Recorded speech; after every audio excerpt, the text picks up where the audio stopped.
lakini amesema ni matetemeko makubwa, magnitude 8, 9, 10, 11, magnitude za juu sana sehemu mbalimbali. Kutakuwa na njaa na matetemeko ya nchi mahali. Hakutakuwa na matetemeko sehemu moja, lakini kutakuwa na matetemeko ya nchi sehemu mbalimbali, zitakuwa zinaenda hivi. Sio tetemeko moja linatokea mwaka mmoja, baada ya miaka 10 linatokea lingine.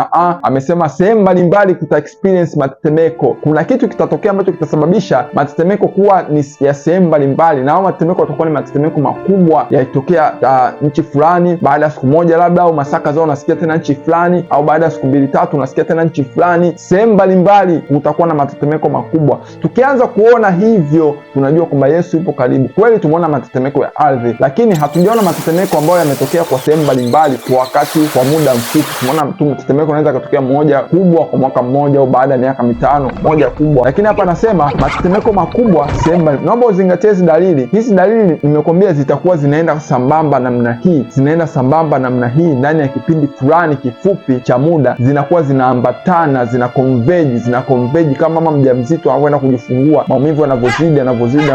Haitakuwa dalili ambazo zimepishana kihivyo kama watu ambao wanafikiria, wakihisi kwamba kwa sababu vita vilishatokeaga mwaka fulani na tauni ilishatokeaga mwaka fulani. Itakuwa ni dalili ambazo zinaambatana namna hii, lakini Luka 21:11 hapo anasema kwamba kutakuwa na matetemeko makubwa ya nchi na njaa na tauni mahali na mambo ya kutisha na ishara kuu kutoka mbinguni. Bwana Yesu asifiwe sana. Hiyo ni dalili ya tatu kulingana na maneno ya Yesu mwenyewe. Zingatia sana. Dalili ya kwanza tumesema udanganyifu. Dalili ya pili amesema Yesu kwamba kutakuwa na vita, tetezi za vita na fitina. Dalili ya tatu kutakuwa na matetemeko makubwa sehemu mbalimbali. Sasa kwa nini nimeweka volcano na tsunami? Hizi zote mbili, volcano pamoja na tsunami, ni matokeo ya matetemeko ya ardhi.